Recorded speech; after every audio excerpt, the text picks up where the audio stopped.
वैसे इस दुनिया में लड़की होना ही जीवन को काफी कठिन बना देता है। और जब आप दिखने में अच्छे ना हो, पढ़ाई लिखाई में भी अच्छे ना हो, तब सोचिए कठिनाई का लेवल क्या होता है। निशा बचपन से ही पढ़ाई लिखाई में कमजोर थी। रंग उसका सांवला था, नाक नक्श भी बाकी लड़कियों की तुलना में इतना खास नहीं था। ऊपर से भगवान ने दांतों की बनावट भी टेढ़ी मेढ़ी कर दी थी। जब निशा छोटी थी तो बचपन में ही स्कूल के बच्चे उसे चिढ़ाते थे। बड़ी हुई गली मोहल्ले के लोग उसे देखकर मुंह फेर लिया करते थे। कोई भी उसका दोस्त बनने को तैयार न था। उसके रिश्तेदार भी कुछ खास उसे भाव नहीं दिया करते थे। बस एक उसकी माँ ही थी जिसे उसकी सूरत या लुक से कोई फर्क नहीं पड़ता था। माँ निशा और निशा माँ से बेहद प्यार करते थे। दुनिया भर की आलोचनाओं को सहने की शक्ति माँ थी निशा के लिए। जब कोई उसे डफर बोल देता था, जब कोई उसे बदसूरत बोल देता था, जब निशा को शादी के लिए देखने आए लोग उसे बिना पसंद किए लौट जाते थे, यहाँ तक कि जब खुद के पापा ही उसे मनहूस बोल देते थे, तब एक माँ ही तो थी जो उसे समझाती थी, लोगों के बोलने से क्या होता है, तू तो मेरी प्यारी बेटी है। भगवान के लिए इतने सारे अन्यायों के बावजूद भी निशा जीना सीख गई थी। वह खुश रहना सीख गई थी। जो भी गिने चुने लोग उससे बातें करते, उन्हें चुटकुले सुनाकर वो हंसाया करती थी और खुद भी ठहाके लगाकर हंसा करती थी। इसके अलावा एक और बहुत बड़ी खूबी थी निशा में, जो उसे खाना बनाने में बहुत मजा आता था। और न सिर्फ खाना बनाने में मजा आता था, उसका बनाया खाना खाकर लोगों को जो स्वाद आता था वह उनको तृप्त कर जाता था। और यह गुण भी उसमें अपने आप नहीं आया था। दुनिया ने ठुकराए जाने के बाद उसने अपना सारा समय खाने की रेसिपीज की किताबें, रेडियो शो और टीवी चैनल्स को समर्पित कर दिया था। निशा की तारीफ तो कोई भी नहीं करता था, लेकिन उसके हाथों के बने खाने की तारीफ वह तो हर कोई व्यक्ति करता था। और एक गुण की वजह से निशा अपने आजू बाजू की औरतों में फेमस हो गई थी, क्योंकि जिसे भी खाना पकाना सीखना हो या कुछ नया पकवान बनाना हो, सीखना हो, वह निशा के पास आती और निशा भी उसे खुशी खुशी वह सब सिखा देती थी।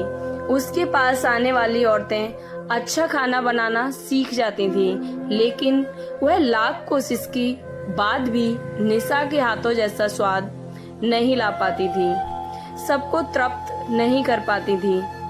उसके हाथों में जादू था। निशा की जिंदगी इन्हीं उतार चढ़ावों के साथ कट रही थी। एक बार फिर से माँ बाप ने जी तोड़ कोशिश करके एक फैमिली को निशा को देखने के लिए मना लिया था और अगले दिन लड़का निशा को देखने आने वाला था। निशा को इस बात की खबर होने पर वह दुखी हुई और गुस्सा हो गई कि बिना उससे पूछे पता नहीं क्यों माँ बाप लड़कों को बुला लेते हैं और उसका मजाक बना देते हैं। माँ ने निशा को बहुत समझाया कि ऐसे ही होता है, कोई भी बेटी अपने माँ बाप के घर हमेशा के लिए नहीं रहती, उसे एक न एक दिन शादी करके जाना ही पड़ता है। अगले दिन निशा सुबह सुबह ही लड़के वालों के आने से पहले ही सज संवर कर कहीं निकल गई थी। उस दिन लड़के वाले घर आकर माँ बाप को बहुत खरी खोटी सुना गए थे। वैसे भी पापा को निशा पर हमेशा गुस्सा ही आता था, लेकिन आज निशा की इस हरकत ने उनको गुस्से से पागल ही कर दिया था। उस दिन पापा ने निशा का सारा गुस्सा माँ पर ही उतार दिया था, यह कहकर कि तुमने एक मनहूस बेटी को जन्म देकर भी तुम्हारा मन नहीं भरा था, इसलिए उसको लाड़ प्यार देकर सर पर बिठा लिया। हमेशा अपनी बेटी के बारे में गलत बोलने वालों से नाराज रहने वाली माँ आज खुद निशा से नाराज हो गई थी और वह जब निशा के घर वापस आने की बेसब्री से राह देख रही थी ताकि अपना गुस्सा उस पर उतार सके। सूरज ढलने से पहले निशा घर लौट आई थी। उसके चेहरे पर एक अजीब सी खुशी थी। हाथों में एक चेक था और एक सर्टिफिकेट भी था। निशा माँ से कुछ कहना चाहती थी, लेकिन इससे पहले ही निशा की माँ उस पर बरस पड़ी। मुंह से एक शब्द भी नहीं कह पाई थी निशा। माँ ने उसे खरी खोटी सुनाना शुरू कर दिया। गुस्से में माँ बोलते बोलते इतना कुछ बोल गई कि जो निशा को उसने कभी सपने में भी नहीं सोचा था। माँ ने कहा, बाकी सब सही थे, तुम सच में मनहूस हो। तुम्हारी वजह से हर कोई परेशान है।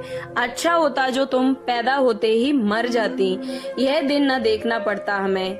गुस्से में बड़बड़ाती और सब्जियां काट रही माँ ने एक बार भी निशा की तरफ नहीं देखा था। निशा माँ की बातें किसी पत्थर की मूरत की तरह सुन रही थी। पत्थर की ऐसी मूरत जिसके शरीर में न तो जान थी, लेकिन आंखों से आंसुओं की धारा बह रही थी। निशा ने माँ से पूछा, क्या माँ सच में तुम भी चाहती हो कि मैं मर जाऊं? क्या इतनी बुरी हूँ मैं? माँ अभी भी गुस्सा सर पर सवार होने की वजह से माँ ने कह दिया, हाँ।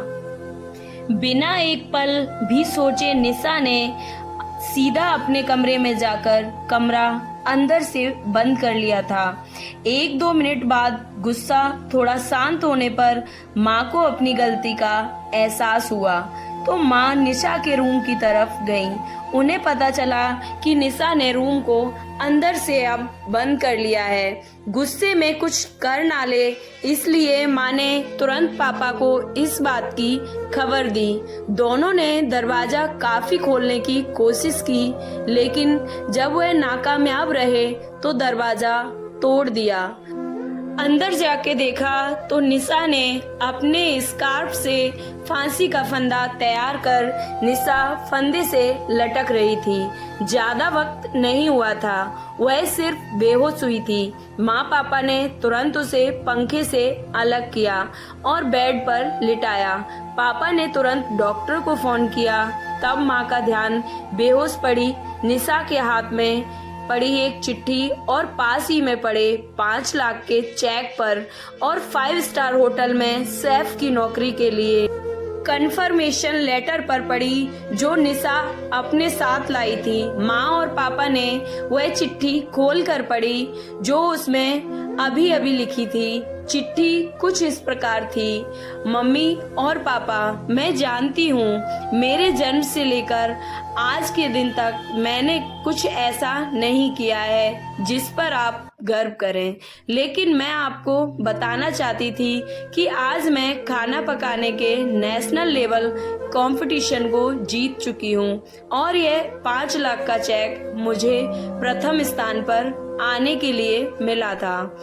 जजिस ने मेरा खाना इतना पसंद किया कि उन्होंने मुझे बहुत बड़े होटल में बतौर मास्टर शेफ की नौकरी के लिए कंफर्मेशन लेटर भी दे दिया था।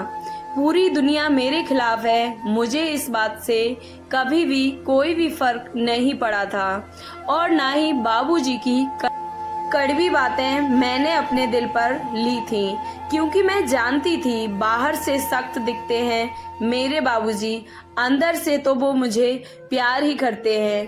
प्यार न करते तो बिना मांगे मुझे कपड़े, मिठाइयाँ, पटाखे ये सब लाकर नहीं देते।